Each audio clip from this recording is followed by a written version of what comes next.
মেদিনীপুর জেলা 1889 সালের 3রা ডিসেম্বর।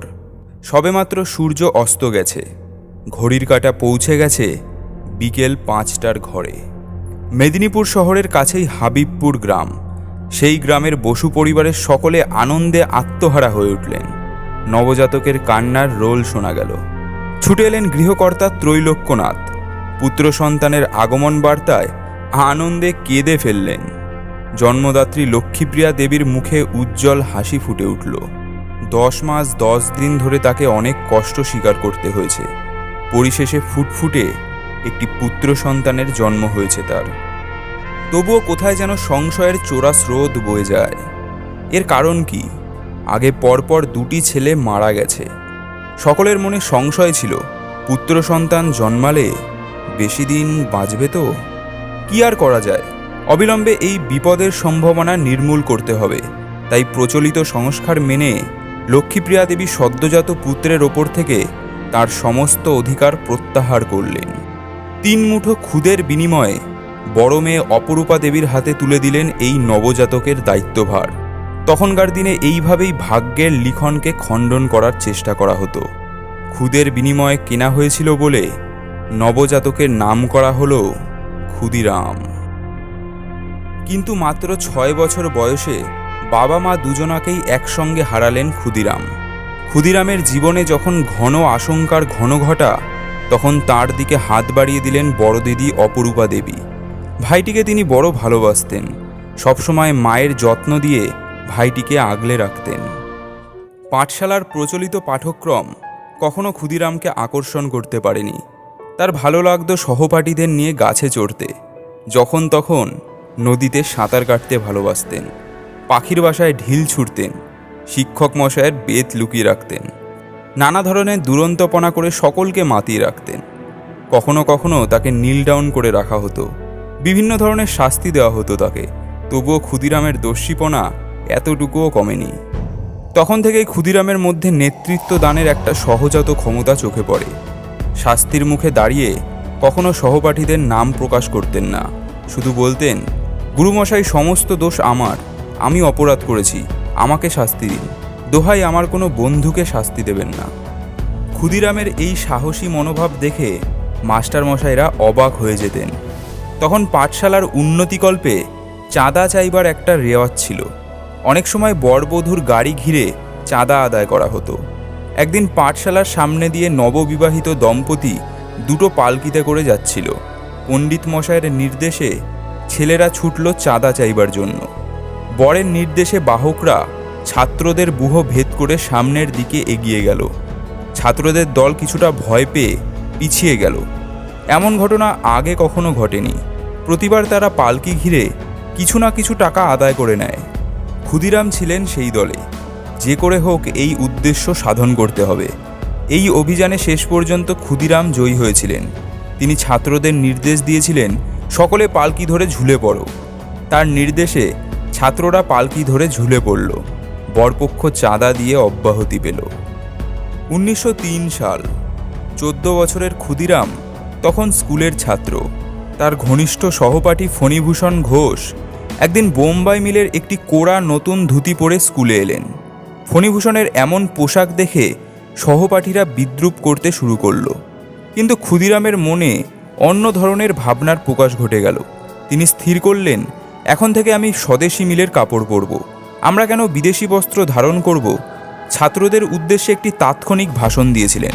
সেই ভাষণের মাধ্যমে স্বদেশি কাপড় পরার প্রয়োজনীয়তা বুঝিয়ে বলেছিলেন। ক্ষুদিরাম বলেছিলেন, মায়ের দেওয়া মোটা কাপড় যত পুরনো বা ছেঁড়া হোক না কেন, তা আমাদের দেশের সম্পদ। তাই পরতে অপমান বা লজ্জার কী কারণ থাকতে পারে? দিশি কাপড় আমাদের গোলামির চিহ্ন নয়। যদি আমি ফণীর কাপড়ের মতো একটি দিশি কাপড় পেতাম, তাহলে সেই দিশি কাপড়খানা কোমরে জড়িয়ে সকলের সামনে ছুটে যেতাম, এবং তাতে যে আমার কী আনন্দ হতো তা আর কি বলবো।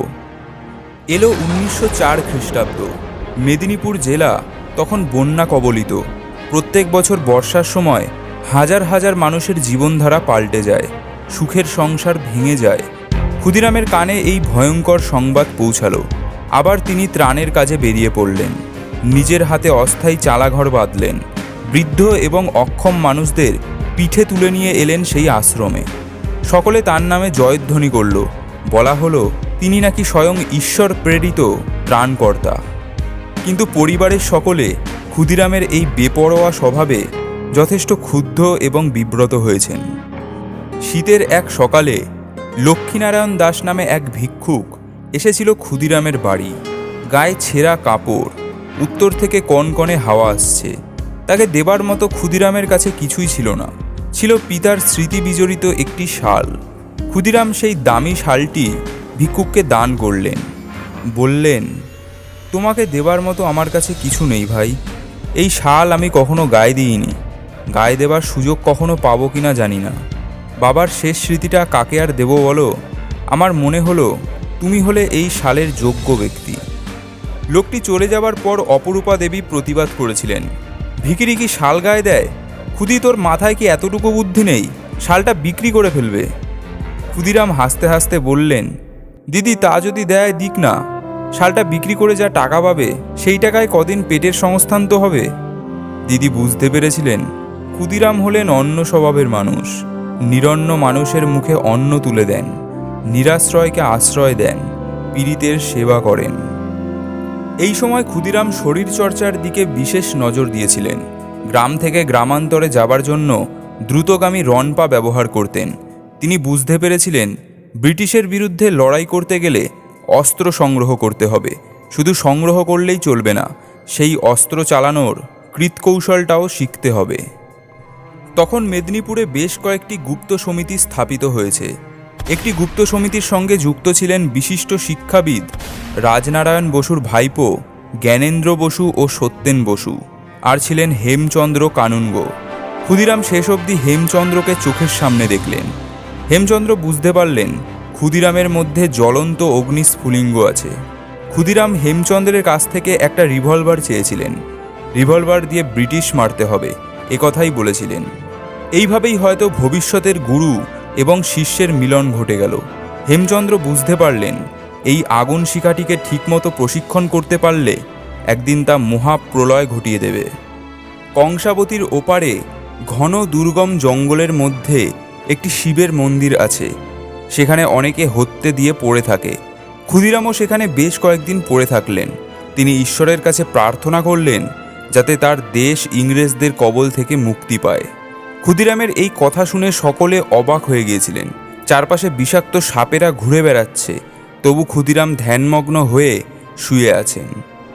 সেখানে এসে হাজির হলেন সত্যেন বসু। তিনি বুঝতে পারলেন ঐতিহাসিক মাহেন্দ্রক্ষণটি এসে গেছে। এই প্রহরটির জন্যই তিনি প্রতীক্ষিত ছিলেন। তিনি ক্ষুদিরামের চোখে চোখ রেখে জিজ্ঞাসা করলেন, দেশের জন্য জীবন দিতে পারবি তো? ক্ষুদিরাম দ্বিধাশূন্যভাবে জবাব দিয়েছিলেন, পারবো বই কি। এই ছোট্ট কথা কয়টির মধ্যেই ক্ষুদিরামের দেশের জন্য মমতা ও তেজস্বীয়তার প্রমাণ মেলে। এরপর থেকেই তিনি সাধারণ বাঙালির জীবনযাপন ত্যাগ করে বিদ্রোহী জীবন বরণ করে নেন। ক্ষুদিরামের স্বপ্ন সফল হলো। শুরু হলো তার জীবন উপন্যাসের নতুন অধ্যায়। তিনি পরিণত হলেন গুপ্ত সমিতির এক সক্রিয় কর্মীতে।